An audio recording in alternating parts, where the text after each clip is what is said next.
Before we begin, I want to let you know that this series features themes of violence, school shootings, and systemic racism. Please be advised. Previously on Violence Week. At East Lansing High School, the discovery of the gun and the chaotic events that followed caused a community crisis. Every time I step into a hallway, I wonder if there's someone that may have a firearm. Evoking fears of school shootings and igniting a debate over policing in schools. There used to be cops in the school. There aren't now. They need to be in here. 2.5 years earlier, the school's resource officer was removed as part of new equity commitments made in the wake of the murder of George Floyd.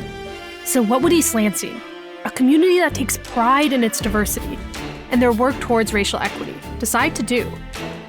Would the threat of school shootings bring police back to their halls? I'm Emily Reeves, and this is Violence Week.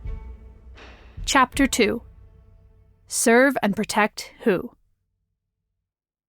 A week after that first tense school board meeting, the school scheduled a special meeting of the board, specifically devoted to this issue. December 5th, 2022, a fight broke out. Administrators presented a timeline of the chaotic events that occurred and gave updates on a myriad of new safety measures they were implementing. Number one, communication of new rules and procedures. New rules on locked doors, upcoming safety audits, the reinstatement of an in-school suspension program, and more. Still, dozens of community members stood up to give public comment, demanding change. There remains a disconnect when we have board members that do not believe equity and safety can coexist. The board president has spent much time separating herself and denigrating the East Lansing Police Department, and that relationship needs to be repaired. By the end of this meeting, the president of the board would step down. You guys are dropping the ball on the diversity front. People spoke about the disciplinary policies, equity commitments, and the achievement gap at the school. Some came armed with research on both the pros and cons of school resource officers. And so many of the comments revolved around a popular sentiment in the city, that they chose East Lansing Public Schools because of the district's diversity. We moved to this community 4 years ago because on paper it appeared to be diverse. When I was a student at East Lansing, we talked a lot about how diverse the district was.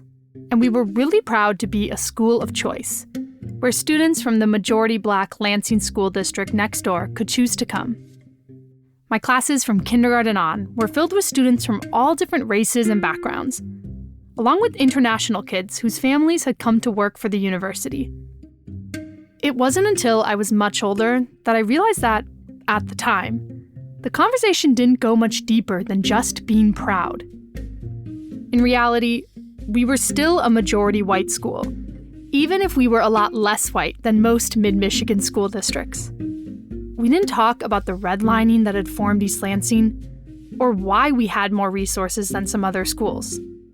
And yeah, kids probably don't need to be thinking about redlining. But as an adult, I've had a lot of complicated feelings about it all. For example, I learned in classes that Malcolm X grew up in the area, and I always thought that was really cool. It wasn't until years later, when I actually read his autobiography, that I learned how the extreme racism his family faced here changed his life. You only have to get to page 4 to learn about how Black people weren't allowed in East Lansing after dark, or how intense harassment forced his family to move out of the city. Things we definitely didn't talk about in class. When I was younger, I naively felt like racism was a Southern problem. We weren't like that. We had Detroit, Motown. We loved Black people. I wanted to know if the conversation had evolved since then, so I once again turned to my trusty student journalists, Kyra and Maggie. When I was a student at East Lansing, the school constantly was talking about how proud they were to be a diverse school. Yeah, I'm sorry. It's so irritating to hear that, because they love to preach that they're so diverse and everything, but it really does not feel that way. We if I'm going to be honest, like, we do still have a lot of problems with racism and homophobia and stuff like that at school. And so it gets irritating when they're always like, oh, we're so diverse. And I'm like, yeah, you're more diverse compared to what? With a 43% minority enrollment, East Lansing is more diverse than a lot of America's schools. And Maggie experienced this firsthand when she moved here from rural Minnesota at the beginning of her junior year. It was just a really drastic change. A lot more diverse and inclusive than my old school, which was like in a cornfield. I know I walked into my second hour class, which was portrait actually, and there was a pride flag on the wall. And that was just crazy to me because at my old school, they banned putting things on walls when someone tried to put an ad for the GSA there. I'm not saying East Lansing is perfect, but compared to what I was used to, which was very cowboys, we hate gay people, it was pretty great. I see a lot of truth in what both Kyra and Maggie are saying. There are a lot of great things about East Lansing. And ultimately, I'm grateful that I grew up somewhere that values diversity and inclusion. But, like Kyra said, just because you say you value something doesn't mean there aren't major problems in those areas. Like so many communities in America, there are racial and economic disparities in East Lansing that not everyone likes to acknowledge. What I really found so interesting about all these heated school board meetings was getting to watch all these contradictions of East Lansing playing out within these big conversations about racial equity and policing. The decision to remove police originally came just from the district's administration. And like I mentioned before, at first, it didn't get a lot of attention. But now, confronted with the threat of gun violence, the community was at a loss for what to do. It was clear that the decision around cops at schools ran deeper than just a logistical question. It was about who they were as a community, what type of place they wanted to be.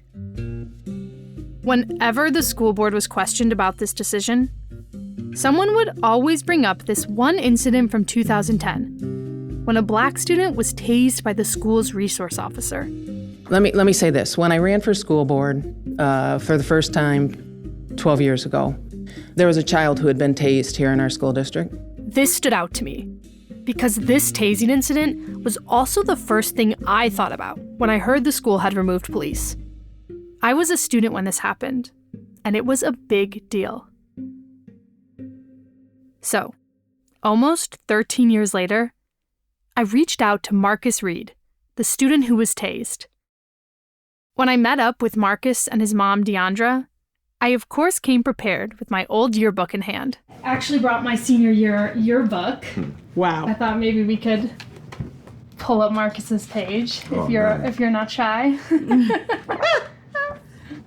I think, is that you? Yup, look. That's funny. Marcus was a year younger than me. And since he was on the football team and I was really into the yearbook, our paths didn't cross a lot. So looking at that photo, how do you describe yourself back then? Silly. We was very playful. Very playful. A jokester. There go your brother. Look. Why is he turned sideways? Trying to show the dimple.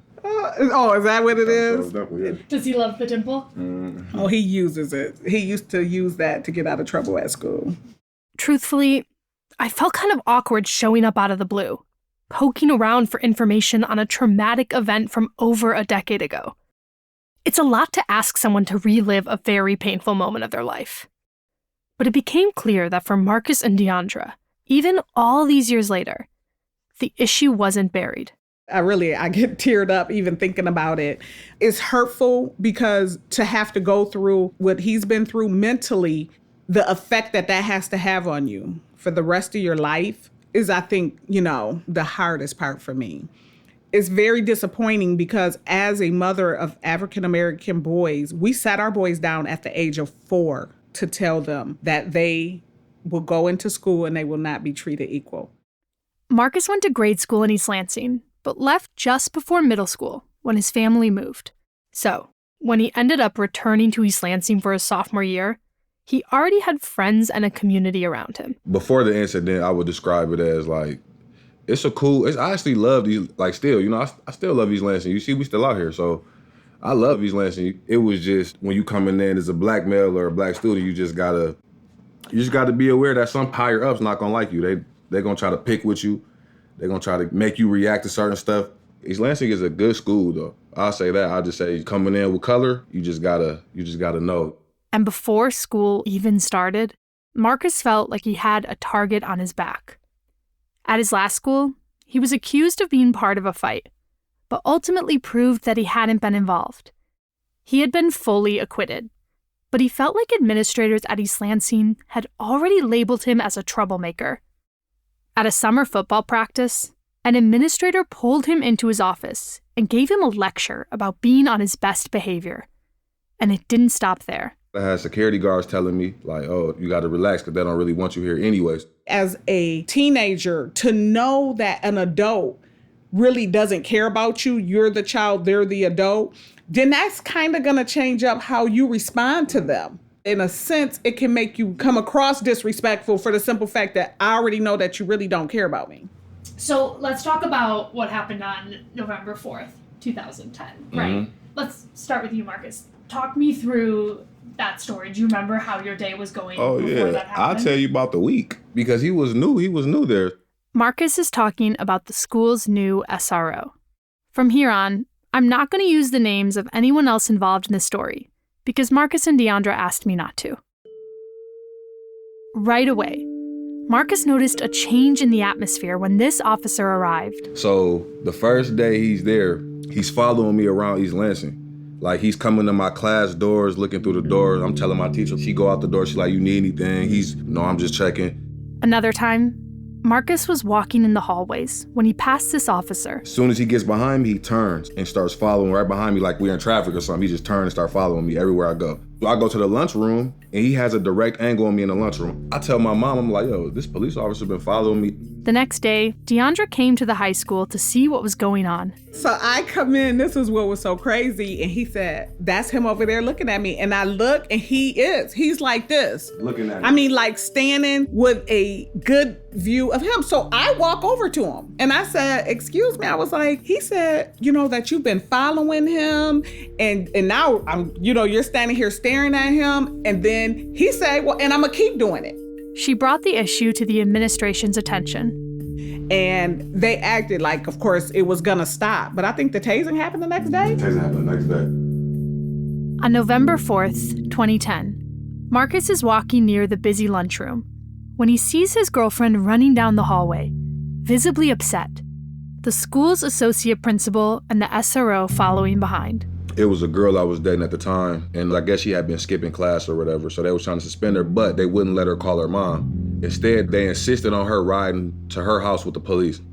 She's Muslim, so she's just not comfortable with the situation. She wanted to call her mom. Marcus tries to help de-escalate the situation. She's getting herself in more trouble. She cussing them out, everybody out. So I'm like, look, I tell the principal, I'm like, let me just walk her to the car, to the police car, let me get her there, and everything will be cool. And he's like, all right. And as soon as he said that, the officer grabbed her by her wrist. So I put my hand out like, you don't have to do all that. She's a female, you don't have to do all that. He lets her go. Me and her are walking to the police car. We're walking out. And next thing you know, somebody grabbed me from behind. And I don't know who it is because he don't say nothing. He just tried to twist my arm up. So I snatch away from him. And then that's when he pulled his taser out and he was backing us up with his taser. At this point, Marcus's younger brother, the one with the famous dimple, has joined the group. And then he got on his mic and he was like, I've been assaulted by 2 black males. We didn't even touch him. And then that's when all the police officers came in. The police backup arrives incredibly fast. Marcus stands still, his hands in the air, asking again and again what he did wrong. The officers pull on his arms, trying to arrest him. His girlfriend and younger brother are next to him, shouting. After a few moments, Marcus gives in. I'm like, all right, y'all can cuff me up. I finally give up. So the moment I let him cuff me, that's when the officer came and he tased me. I mean, you had your hands up saying, what did I didn't do anything. I didn't do anything. So that's when he tased him. And then when he did it, shot me, so I slapped it down. Of course, I got to slap it down, and my brother pushed him. And then he tased me again, and that's when I fell. Marcus was tased in the chest 2 times. It just dropped me. Like the first time he didn't put that much on it, but then when I smacked it down, then he turned it up a little bit, and then that just put me on the ground. But I didn't really feel it. I really felt it afterwards. My heart started hurting, but my heart ain't never really hurt like that. This is why police aren't supposed to tase over a heart. No, you're not supposed to tase over a heart.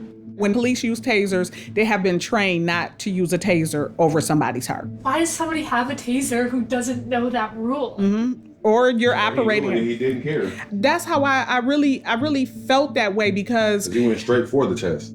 Once Marcus was on the ground, he, his brother, and his girlfriend were all arrested.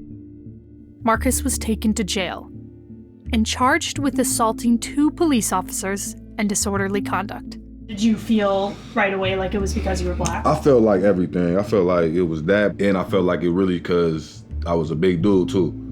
So I feel like all of that kind of mixed in one, for sure.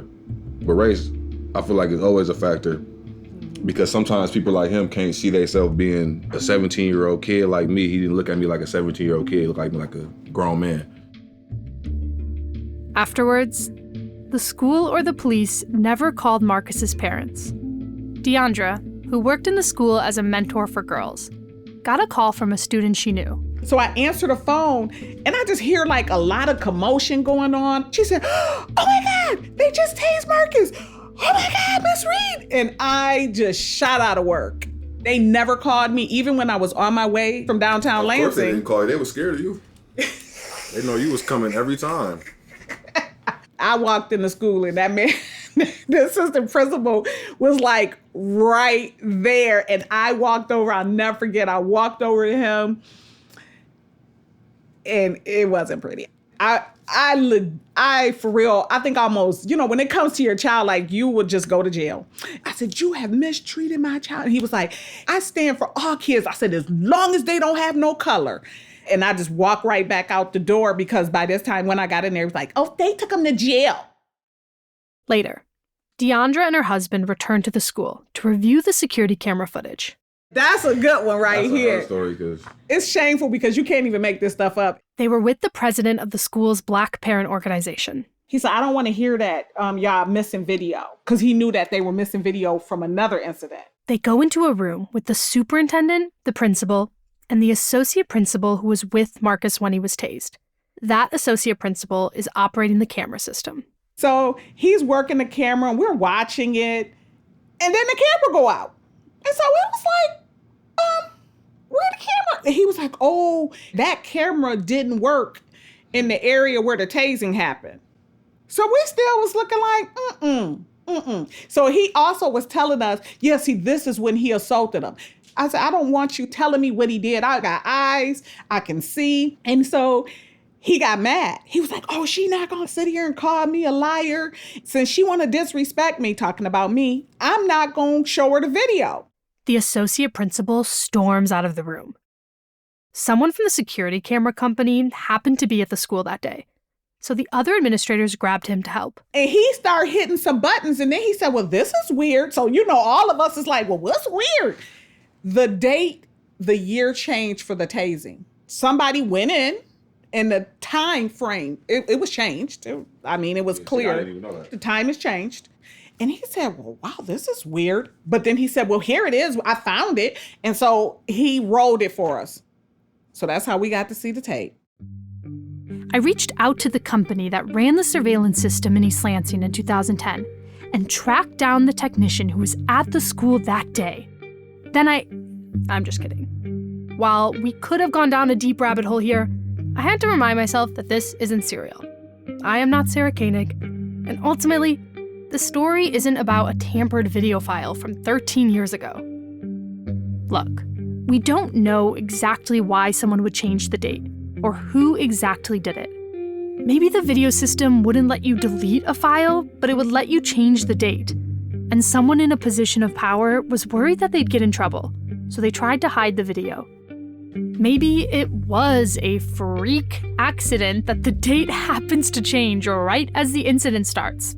I highly doubt it, but maybe. We can't prove anything. The big takeaway is that because that technician was there that day, Deandra got to see the video. and confirm for herself that Marcus was unfairly tased. I said that was God. It was that moment that I needed to shut up and just let God work, because he did. After our interview, Deandra whips out her laptop to comb through her trove of records she still has from this incident. Hey, look, and you gonna wanna, if you ready to go, you gonna wanna just do it, because she gonna have you over there for 5 hours. She shows me pictures of Marcus's injuries and tons of documents and emails. Discipline procedures. ACLU. ACLU, the letter from the NAACP that they wrote them. Both organizations later reached out to the district condemning the tasing. Due process for Marcus. Somebody did something with a newspaper right here. Here go East Lansing's police policy back there. Our girl was keeping everything. Yeah, I know you got the video somewhere. It's on here somewhere. I don't know where. Finally, Deandra found the files, but in a devastating blow, they wouldn't play. I was gonna say it's so old, it ain't gonna play, huh? That might be I hear doing something. That sounded good. After trying on 2 laptops and several hard drives, Deandra dug up the original DVD. Oh, there you go. And finally, we were watching the tape. There's Marcus right there with the hat coming up, with the backpack, moving slowly. I honestly couldn't believe I was watching this. That day in 2010, I didn't see the tasing, but I've heard conflicting narratives about it for years. A lot of students who were in the lunchroom that day said that Marcus wasn't doing anything wrong. But I'd also heard that teachers and adults claimed that Marcus was out of control. Now, I was finally going to see for myself. The video is pixelated and has no sound. But one thing is clear. Marcus and his brother do not assault the police officer. And there they go. And then he's radioing. You see, he just had his radio in his mouth. And they're just walking. And then I guess that you see him getting his handcuffs out. So I guess he decided this is when he was going to... He still didn't say nothing to me, because I didn't even... Wait, did he already grab me? No, we're grabbing you now. Some of them kids walking around like it's another day at school. What shocked me most about the video was just how quickly everything happens. At the start, everything seems so calm. You see Marcus put his arm around his girlfriend's shoulder and slowly walk with her as the administrator and the police officer trail behind. You'd never expect that 5.5 minutes later, Marcus would be lying on the ground, taken down by a taser. See, there our other son, they holding him because he was going off. That's where your younger brother is on the right? Yeah, with the blue. My son said he was yelling at him because he told him, you didn't have to even be a part of it. Like, this is his brother. And he watched you pick with him for years and years. And that's what I understood. You know, he just said, Mama, I just got tired of it. Like, they mess with him all the time. Marcus and Deandra both fully admit that Marcus's younger brother was being confrontational. Towards the second half of the video, he's visibly upset, standing on the side shouting, as the group of police officers grab Marcus.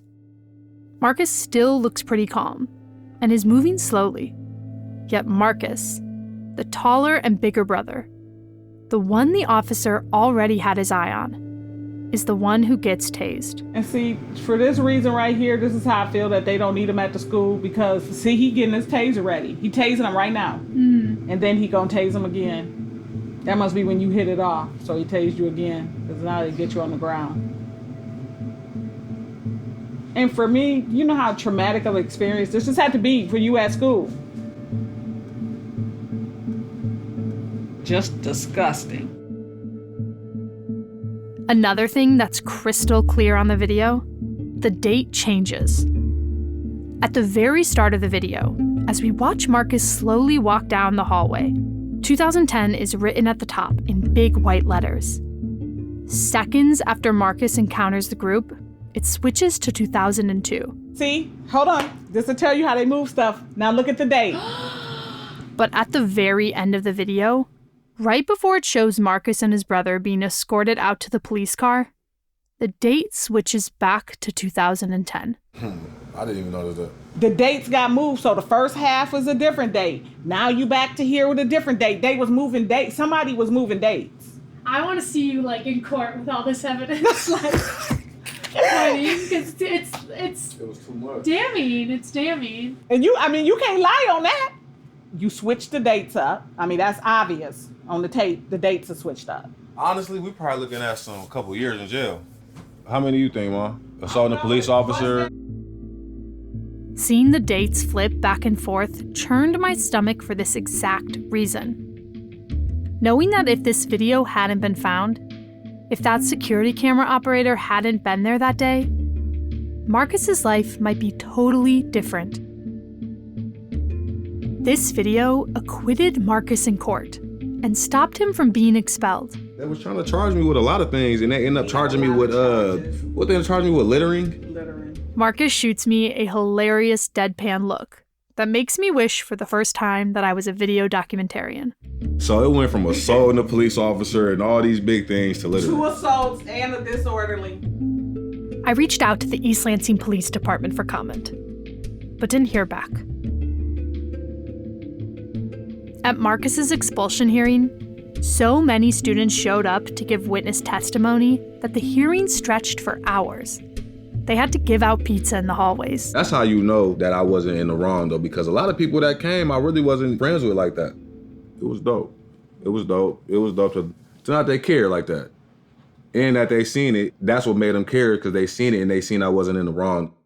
Besides his littering charge, which Marcus still doesn't understand what he supposedly littered, Marcus was vindicated. He wasn't expelled or charged with assault or disorderly conduct. He avoided jail, and I'm happy to report the incident didn't ruin his life. He still lives in East Lansing and has a great relationship with his family. But still, after what happened, his high school experience never returned to normal. I just feel like they kind of took away like my football stuff, because I could have went to some college for football. It might not have been a D1 college, but I could have went to some college. Marcus could have returned to school, but Deandra didn't see that as an option. There was no way that I could sit at my job all day long knowing that he was in that school and that officer was there. My job would have been at that school when my youngest decided to go back there. I feared for his life. I did. And it was because of what we had been through. And he'll probably tell you up until probably 2 or 3 years ago, I just started getting to the point where I'm not just so jumpy when he leaves. With the help of his football coach, who volunteered to join him every day in the local library, Marcus finished high school. And that was the end of it. We all know at this table that we could have sued. Like, there is legit no doubt. But Marcus was so broken from that. And he was like, I don't want to relive that. I don't want to relive that. And we knew that's what it would do. Trust me, we wanted to. But then it was like, you got to respect mentally what that's going to do for your child to relive that. So we didn't. And really, it was because he didn't want to relive it, because he knew they were going to drag him. They was going to have me going to court for so long, and I don't really like court. Yeah. I was doing it already because of that. I was raw from court. And for Marcus, the experience forever changed his relationship with police. It just made me be like, they can do whatever they want. They can do whatever they want. Like, they'll pull you over for nothing in East Lansing just for being black. Because of the boredom and that, I feel like they really think that they like protecting East Lansing like from something happening before it happened. If you're black and you pull up into East Lansing or you're on campus, they got their eyes on you. As a family, though, it put us in a situation where I can honestly tell you it would really have to be something going on for me to call the police. Like, it would really have to be some real stuff for me to feel safe enough to call. I think I would weigh out my options on which one I felt safer. Like, I don't see this situation as just being like, oh, well, just call them because you're going to be protected. I'm not. In any interaction with them, I'm nervous. Like, I don't like them to get behind me. I work for the courts. I'm not doing nothing wrong. You know what I'm saying? But even with me not doing anything wrong, they make me nervous. And I know that it's not a situation, I don't believe a situation where all cops are bad, because you don't ever want to get in a position to say all of anybody is bad. But what I am saying is that situation just made me feel different about a lot. It's changed that serve and protect. It kind of has changed me, because I'm just like serve and protect too. Serve and protect who? I don't bring up the story to shame East Lansing. In the nearly 13 years since this happened, there's an entirely new leadership team at the school. I bring it up because it highlights so many of the reasons that educators and activists have advocated for the removal of police from schools. How would that day have gone differently if there hadn't been an SRO there, armed with a taser? How would Marcus's entire high school experience be different? Most schools don't have an SRO. Because SROs usually aren't employees of schools, there's no definitive database to track their numbers. But studies estimate that between 40 to 50% of public schools have a dedicated police presence, and far less for private schools. Yet, because the likelihood of having an SRO increases the bigger a school is, many students in America are more likely to encounter a police officer in the hallways than a counselor. According to the ACLU's Cops and No Counselors report, nearly 2 million students attend a school with a police officer but no counselor. And 1 in 4 students attend a school with a police officer but no counselor, nurse, school psychologist, or social worker. And here are just some of the problems with that. Because schools and police are locally regulated, the role of police in schools changes from state to state and district to district. There are no national standards for who can become an SRO, what training they need to have, or what their role within a school should be. Because of this, the line separating what an officer should and shouldn't get involved with, separating criminal activities from student misbehavior, can get blurred. Many studies have shown that rather than preventing crime, the presence of police in schools increases arrests for non-criminal behavior. Students have been tased, body slammed, pepper sprayed, and put in chokeholds. Kindergarteners have been handcuffed and detained for throwing temper tantrums.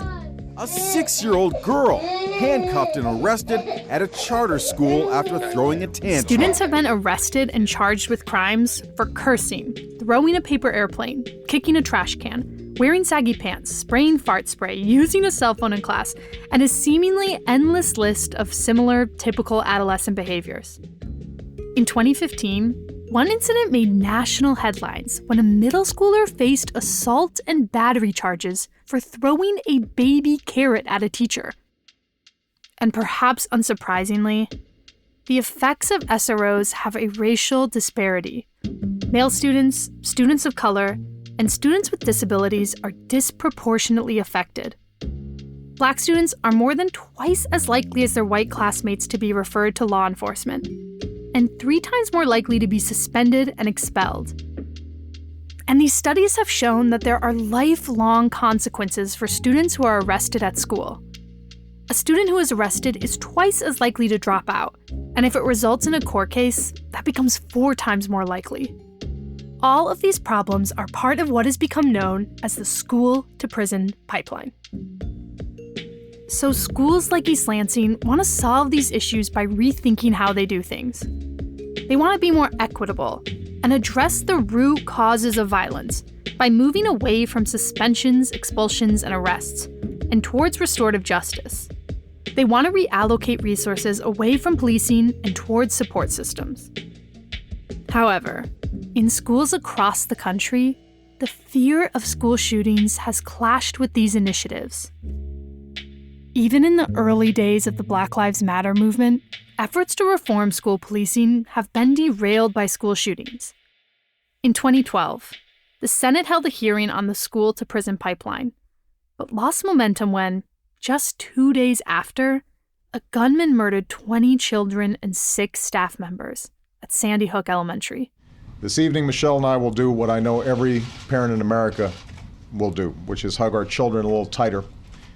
And as the frequency of school shootings has increased, people are reasonably at a loss for what to do about it. Yes, statistically, school shootings are incredibly rare. But it's hard to care about statistics when you think your kid might be in danger. And for East Lansing, these fears proved very real when on February 13th, in the midst of this community debate about school safety, a gunman walked into a building at Michigan State University and opened fire. Run! The gunman opened fire last night, shortly before 8:30, inside an academic building and then later at a student union. Oh my God. Officers raced in as students poured out.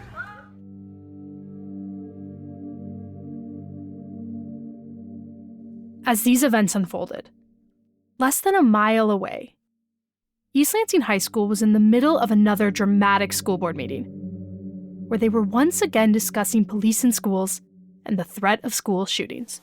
The reason why people in this community, at least in my family, are interested in getting the resource officers back in school is the cataclysmic, violent, outside shooter type of events. And you're probably all going to scoff and say, well, that doesn't happen. That's statistically so insignificant. Except in the last couple of weeks, kids showed up at school with a gun, right? A few minutes later, the meeting was paused after some community members received a text from MSU telling people to run, hide, fight. Do we limit cell phones? Do we let kids have cell phones? Well, Ms. Roberts, I'm going to ask you, I'm very sorry, but we have an update about the MSU alert that was just issued, and I'll turn it over to Superintendent Aluko. No one should leave right now. So I'm going to step out and make sure we're secure everywhere else and see who else we have in the building. We've been advised by ELPD to remain here and go into lockdown right now. Can you confirm that the issue is at Michigan State University, not an issue here? Correct. 3 MSU students died. Ariel Anderson, Alexandria Verner, and Brian Frazier. There are no right words for it, but it was just a lot. And it hit and it hurt a lot of us. And it took a long time to heal. I don't think we're fully healed, of course, but it was crazy because, again, we were thinking about, like, what happens if this happens here? What are we gonna do? It's a 5-minute walk from school. It was terrifying because, see, we talked about gun violence in schools, there were threats, but this was the genuine thing. There was a shooter at MSU and people were dying. I didn't know how to handle it. And then going to school the next day, it was just like we sat there in silence at times. Like, or if we weren't, then we were talking about what had just happened. It was a huge thing, and it was terrifying. I can't quite explain the feelings I had on February 13th either. It was eerie, jarring, to see such a familiar scene superimposed onto streets you know so well. To see SWAT teams and crying students running down Grand River Avenue, where so many of my teenage memories exist. You might not have even heard about the mass shooting at Michigan State. I can't blame you. These days, it's hard to keep up. Just 7 weeks into 2023, it was the 67th mass shooting of the year. It made national headlines that for some students at MSU, it was their second time surviving a school shooting. I'm not saying that you can ignore it if it happens somewhere else, but it doesn't hit you as deep as if it happens to you. And so when we noticed how fast America moved on, a lot of us were really angry about that. Because, I don't remember how soon it was, but then there was another mass shooting. And we were like, why isn't anything being done? Like, what's to keep this from happening again and again and again? Next time on Violence Week.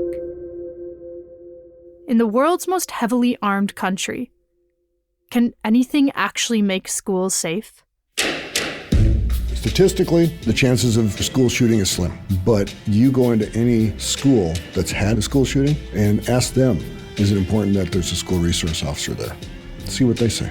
How do you feel even cool or comfortable following around a 17-year-old and tasing me? How you gonna go home and feel good about that? SRO, very visible. Cameras, very visible. Metal detectors, very visible. I think parents respond to that. I think schools and school boards respond to that because it feels like you're doing something. Violence Week is produced and hosted by me, Emily Reeves. My sound engineer is Corey Choi, with assistance from Christian Cuccinello. Special thanks to Tony Williams, Feyisayo Aluko, Liam O'Brien, and Sierra Fitch. Fact-checking by Nancy Gordon. Our theme music was composed by Reagan Sprenkle. Additional music by Blue Dot Sessions. Violence Week is a Silver Podcast Network production. Thanks for listening.